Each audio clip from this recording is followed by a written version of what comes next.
മാട്രിമോണിയലിലെ പെണ്ണ് സ്വാതിക ഇപ്പൊ ഇവിടെ നിന്ന് ഇറങ്ങിയുള്ളൂ. നിനക്ക് പറ്റിയൊരു പെൺകുട്ടി ഒത്തു വന്നിട്ടുണ്ട്. ഫോട്ടോ എന്റെയിലേക്ക് അയക്കാന്നാ പറഞ്ഞേ. നോക്കട്ടെ, ഫോട്ടോ ഇതിലേക്ക് സെൻഡ് ചെയ്യാന്നാ പറഞ്ഞത്.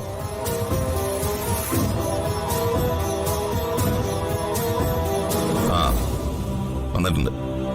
എനിക്ക് ഫോട്ടോ ഒന്നും കാണണ്ട. മോനെ, അമ്മയ്ക്ക് വളരെ ഇഷ്ടപ്പെട്ട കുട്ടിയാ. നിന്റെ ജീവിതത്തിൽ എല്ലാം കൊണ്ടും ഇണങ്ങുന്ന പെൺകുട്ടിയാ. നല്ല ഐശ്വര്യമുള്ള മോളാ. ദേ, വെറുതെ ഇതിന് നീ തടസ്സമൊന്നും പറയരുത്. ഇടാ, നിനക്ക് എങ്ങോട്ടെങ്കിലും അത്യാവശ്യമായിട്ട് പോകാണ്ടെങ്കിൽ പൊക്കോ. ഫോട്ടോ നിന്റെ ഫോണിലേക്ക് ഞാൻ സെൻഡ് ചെയ്തേക്കാം. നീ സൗകര്യം പോലെ കണ്ടാ മതി.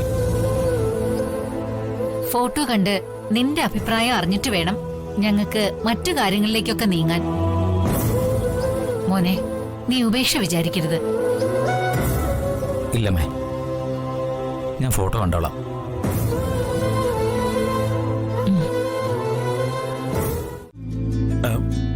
എന്ത് വിശേഷം?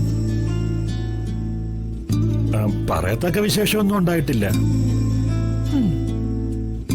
എന്നത്തെയും പോലെ കാര്യങ്ങൾ നീങ്ങി, അത്ര തന്നെ.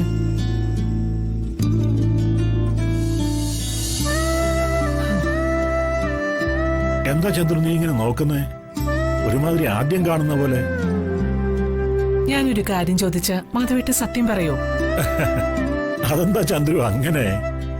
ഞാൻ ഇന്ന് വരെ നിന്നോട് കള്ളം പറഞ്ഞിട്ടുണ്ടോ? അതൊക്കെ ശരി തന്നെ. പക്ഷേ ആ ശീലങ്ങളിലൊക്കെ മാറ്റം വന്നതുപോലെ. അതൊക്കെ നിന്റെ തോന്നലുകളാ. എന്റെ ശീലങ്ങളിലൊന്നും ഒരു മാറ്റവും വന്നിട്ടില്ല. മാധവേട്ടന് എന്നെ അറിയിക്കാൻ കഴിയാത്തതായി എന്തെങ്കിലും പ്രശ്നമുണ്ടോ? പറ മാധവേട്ട. മാധവേട്ടന് എന്തെങ്കിലും സങ്കടം? മാധവേട്ടന്റെ മനസ്സ് വേദനിച്ച അതെനിക്ക് സഹിക്കാൻ പറ്റില്ല. അങ്ങനെ ഒരു പ്രശ്നവും ഇല്ല. ഇല്ലേ? ഇല്ല. എന്താ ചന്ദ്രു?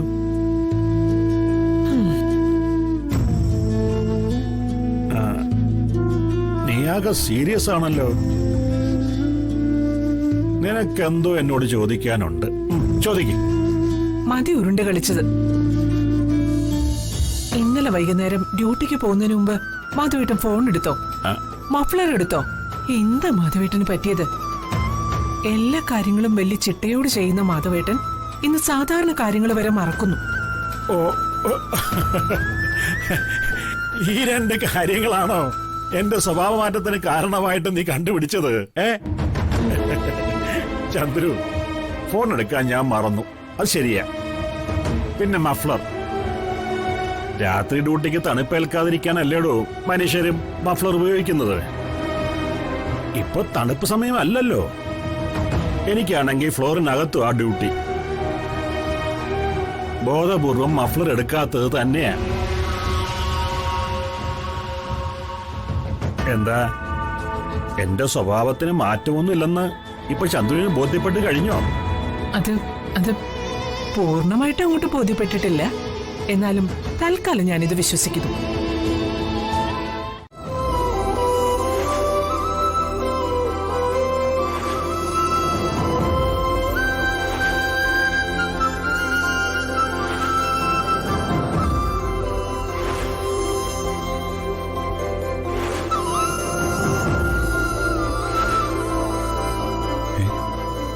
വന്ദനയ്ക്ക് എന്ത് പറ്റി?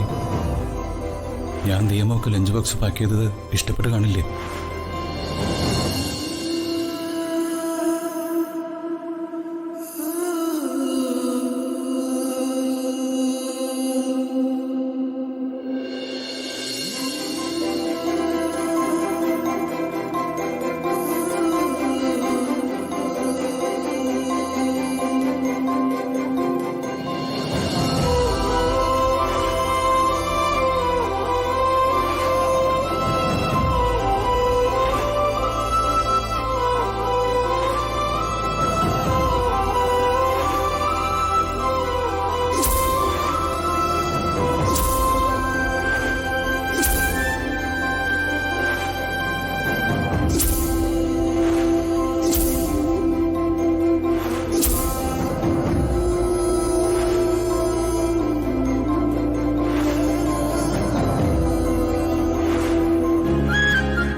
സുന്ദരിക്കുട്ടി റെഡിയായോ?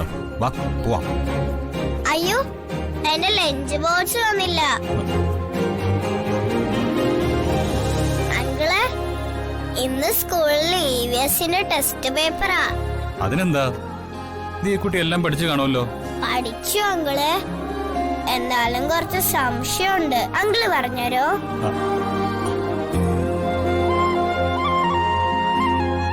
ഈശ്വര, പെട്ടല്ലോ. ഇവിടെ വല്ല സംശയം ചോദിച്ചാ ഞാൻ വിദ്യാഭ്യാസം ഇല്ലാത്തവനാണെന്ന് അറിയില്ലോ. അങ്കിളെ, അയ്യോ മോളെ, ദേ സമയം ഒരുപാടായി. സ്കൂളിൽ താമസിച്ചു പോകാൻ പാടില്ല. എന്റെ ലഞ്ച് ബോക്സ് വന്നില്ല. Lunch box ready. ബാഗിൽ വെച്ചേക്ക്.